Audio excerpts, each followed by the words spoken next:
So yun po guys, ayan magandang araw po sa lahat, especially po sa mga charity viewers po dyan ng PB Team at sa lahat po ng sobrang nagmamahal kay Chris na Peking Koreana at kay Sir Paul Pugong Yahero.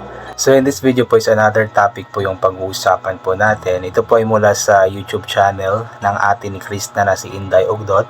So sana i-follow or i-subscribe nyo din po ang kanyang YouTube channel po, Inday Ugdot. Ito po ay patungkol dun nga po sa pagpapaayos ng ngipin ni Krishna at nakakatuwa po si Krishna kasi nga po I believe meron siyang vlog nito pero hindi siya as in detailed, kumbaga maiksing vlog lang. And sabi kasi ni Inday Ugdot na nagpaubaya nga daw po si Krishna na siya na lamang po ang mag-vlog sa kanilang lakad that day. So nakakatuwa 'di ba kasi talagang mapagbigay po na kapatid itong si Krishna. At alam po niya na kailangan din po ng kanyang ate ng views para mag-success din po sa YouTube. Pero anyway, yun nga po ang pag-uusapan po natin is ito nga pong pagpapaayos nga po niya ng ngipin.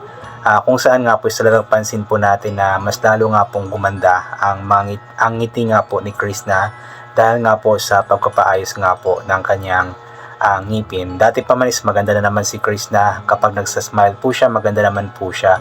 Pero mas lalo nga pong gumanda yung pag-smile po niya ngayon dahil nga po sa nagpaayos na nga po siya ng ngipin. Kaso nga lang hindi po tinanggal yung parang sungki ba yung tawag dito, yung parang ng ngipin po niya, kasi sabi nga po niya na ayaw daw po niya ipatanggal ito.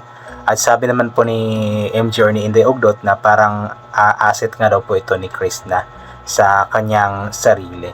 So nakakatuwa lamang po 'di ba kasi kumbaga dahil nga po sa pag-vlog po ni Krishna, dahil nga po sa ating suporta sa kanya, is talagang naipagawa or naipaayos po niya ang kanyang ngipin. I'm not sure kung ano po yung ginawa sa kanyang ngipin, kung cleaning ba or napabunot ba siya or kung ano pa man pong ginawa. Basta ang sigurado po ako na ipinaayos nga po niya ang kanyang ngipin, and I'm not sure kung babalik pa ba po sila doon or hindi na. Pero ano lamang po, lagi lamang po akong nanghihinayang kasi nga po dito sa lugar po namin po kasi sila nagpaayos ng ngipin. Yung clinic na pinuntahan po nila, yung dental clinic, is malapit po yun sa Kalinan Central Elementary School. Malapit din po sa simbahan. So madalas akong pumupunta naman doon.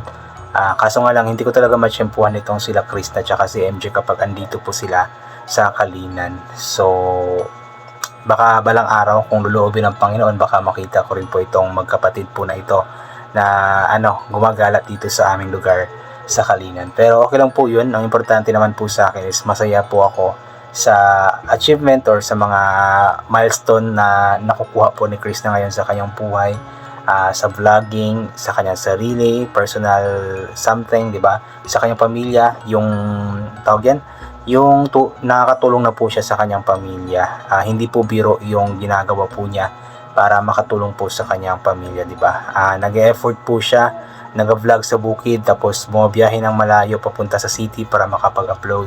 So, talagang nag-e-effort po para lamang po talaga kumita. And I'm not sure kung ano na pong balita sa kanilang Starlink. Sana nakabili na po sila para hindi na po nila kailangan pang bumiyahe-biyahe pa ng malayo para makapag-upload nga po. Kasi kung magkaroon na nga po sila ng Starlink, so magkakaroon na po sila ng internet connection po doon sa kanilang lugar at makakapag-upload na po siya palagi. And sana i-support po natin always si Krishna guys. Hindi lang po si Krishna pala, maging si Inday Ugdot, i-support po natin sila. At yung tita po nila na si, ano ba yung channel na? Discarte ni Beth ba yun?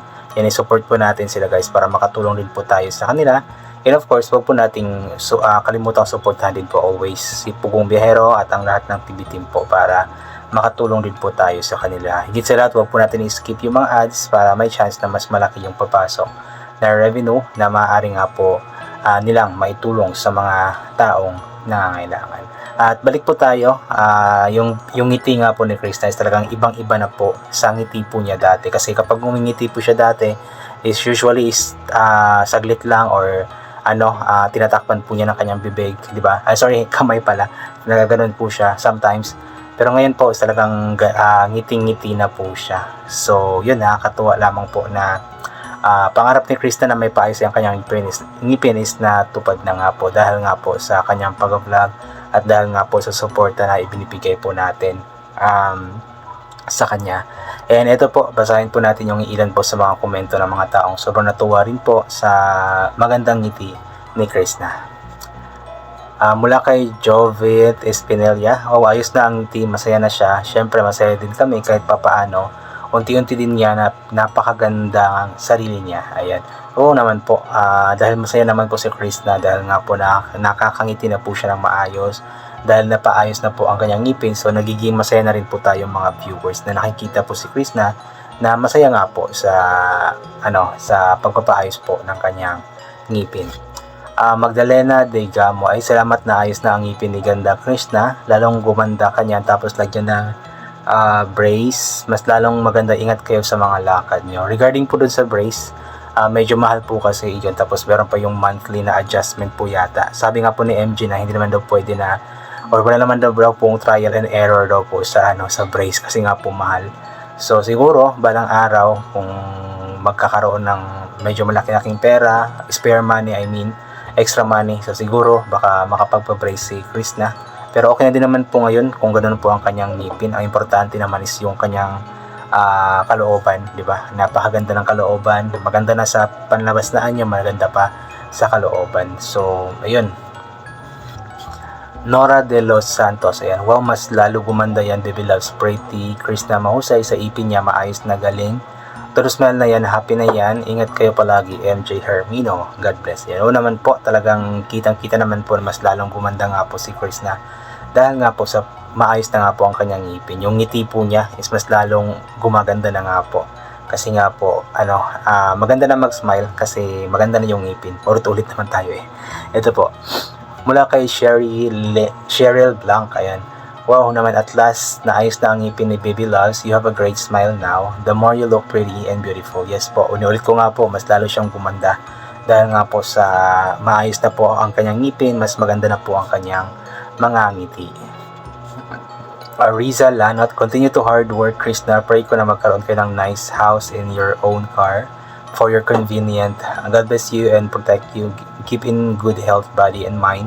Take care, Krishna and MG. Ayan, so ito po, isa din po ito sa pangarap talaga ni Krishna, diba? Yung magkaroon po ng bahay. So, we'll hope and pray po na yung pangarap po niya na iyon is mas matupad nga po. And regarding po dun sa car, siguro after magkaroon ng bahay, ay siguro baka isa rin po sa plano na magkaroon ng car. But for now, is na lamang po muna. Focus muna sa pag-iipon para sa pabahay po, para sa kanyang pamilya. Arlene Mosquera, wow, gandang ngiti mo, kay maganda ka na sa wakas, Krishna. Sana makatagbo kang mamahalin ng totoo, panghabang buhay, yung may hanap buhay kaya kang buhayin magtapos sa pag-aaral mo. God bless, ingat kayo ni Inday Ogdot. Maybe for now, since bata pa naman si Krishna, 21 years old pa lamang po siya, so wag na muna niyang isipin yung pag-aasawa or something na ganito ganyan. Pero kung may dadating, so tanggapin. Kung may babalik, tatanggapin. May babalik daw. So sa ngayon po is focus na lamang po muna siya sa pagsisikap para sa kanyang pamilya at sa pagtulong sa mga taong nangangailangan ng tulong. Alexis Tanalion, ayan. Nasanay ka na rin, Inday, keep going lang yan ang talaga makatulong sa inyo at sa family nyo. Ingat palagi. Excited makita sweet smile ni Idol Krishna pag maayos na ang ngipin niya at mapabrace na. At very soon makabay na rin kayo ng sarili niyo sa sasakyan.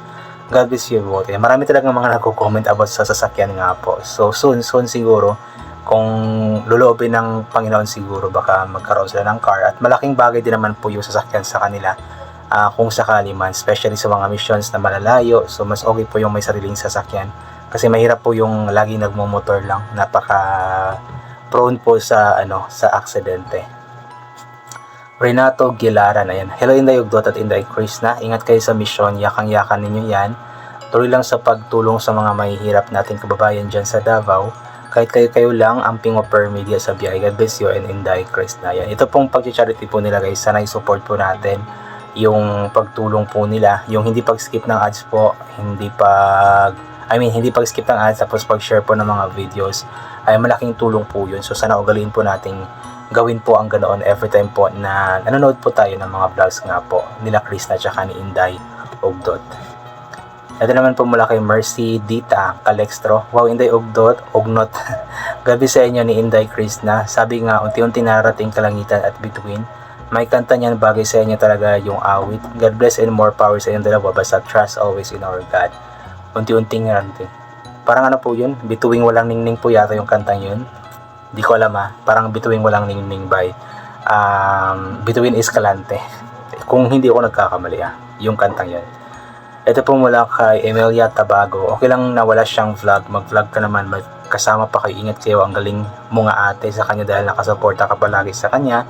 Tama yan, magtulungan kayong magkapatid para madali yung maabot ang mga pangarap ninyo, malapit na, basta sipagan lang ninyo at huwag panghinaan ng loob. Dito lang kami para sa inyong mag-ate. God bless and good luck. Yung nakakatawa po si Krishna kasi supportive, kung gaano po ka very supportive po si Inday Ogdot sa kanya, is ganun din po siya ka-supportive din po sa kanyang ate. Talagang lagi po niyang pinopromote po ito, tapos nagpapabaya po siya minsan sa pag-vlog para magkaroon nga po ng vlog at views ang kanyang ate.